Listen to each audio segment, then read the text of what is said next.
Jonas, capítulo 1. O Senhor deu esta mensagem a Jonas, filho de Amitai. Apronte-se, vá à grande cidade de Nínive. Anuncie meu julgamento contra ela, pois vi como seu povo é perverso. Jonas se aprontou, mas foi na direção contrária, a fim de fugir do Senhor. Desceu ao porto de Jope, onde encontrou um navio que estava de partida para Tarsis. Comprou a passagem e embarcou para Tarsis, a fim de fugir do Senhor. O Senhor, porém, enviou sobre o mar um vento forte e caiu uma tempestade tão violenta que o navio estava prestes a se despedaçar. Com muito medo, os marinheiros clamavam a seus deuses para que o socorressem e lançavam a carga ao mar para deixar o navio mais leve. Enquanto isso, Jonas dormia profundamente no porão. Então o capitão desceu para falar com ele. "Como pode dormir numa situação dessas?" disse. "Levante-se e ore a seu Deus. Quem sabe ele prestará atenção em nós e poupará nossa vida." Então a tripulação tirou sortes para ver qual deles havia ofendido os deuses e causado a terrível tempestade. Quando tiraram as sortes, elas indicaram que Jonas era o culpado. "Por que essa terrível tempestade veio sobre nós?" perguntaram. "Quem é você? Qual é sua profissão? De onde vem? Qual é sua nacionalidade?" Jonas respondeu: "Sou hebreu e adoro o Senhor, o Deus dos céus, que fez o mar e a terra." Os marinheiros ficaram apavorados quando ouviram isso, pois Jonas já havia lhes contado que estava fugindo do Senhor. "Por que fez uma coisa dessas?" disseram. E visto que a tempestade piorava cada vez mais, perguntaram-lhe: "O que devemos fazer com você para que a tempestade se acalme?" Jonas respondeu: "Joguem-me ao mar, e ele voltará a ficar calmo. Eu sei que esta terrível tempestade é culpa minha." Em vez disso, os marinheiros remaram com ainda mais força para levar a embarcação à terra, mas não conseguiram, pois o mar tempestuoso havia se tornado muito violento. Então clamaram ao Senhor e disseram: "Ó Senhor, não nos deixes morrer por causa deste homem, e não nos responsabilizes pela morte dele. Ó Senhor, tu sabes os motivos por que enviaste esta tempestade sobre ele." Depois, os marinheiros pegaram Jonas e o lançaram ao mar e, no mesmo instante, a furiosa tempestade se aquietou. Espantados com o grande poder do Senhor, os marinheiros lhe ofereceram um sacrifício e firmaram o compromisso de servi-lo. O Senhor fez que um grande peixe engolisse Jonas, e Jonas ficou dentro do peixe por 3 dias e 3 noites. Capítulo 2. Então, de dentro do peixe, Jonas orou ao Senhor seu Deus e disse: "Em minha angústia clamei ao Senhor, e ele me respondeu. Gritei da terra dos mortos, e tu me ouviste. Nas profundezas do oceano me lançaste, e afundei até o coração do mar. As águas me envolveram.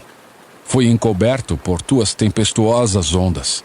Então eu disse: tu me expulsaste de tua presença e, no entanto, olharei de novo para teu santo templo. Afundei debaixo das ondas, e as águas se fecharam sobre mim. Algas marinhas se enrolaram em minha cabeça. Afundei até os alicerces dos montes. Fiquei preso na terra, cujas portas se fecharam para sempre. Mas tu, ó Senhor meu Deus, me resgataste da morte. Quando minha vida se esvaía, me lembrei do Senhor, e minha oração subiu a ti em teu santo templo. Os que adoram falsos deuses dão as costas para as misericórdias de Deus. Eu, porém, oferecerei sacrifícios a ti com cânticos de gratidão, e cumprirei todos os meus votos, pois somente do Senhor vem o livramento. Então o Senhor ordenou que o peixe vomitasse Jonas na praia. Capítulo 3. Depois disso, o Senhor falou com Jonas pela segunda vez. Apronte-se, vá à grande cidade de Nínive e transmita a mensagem que eu lhe dei.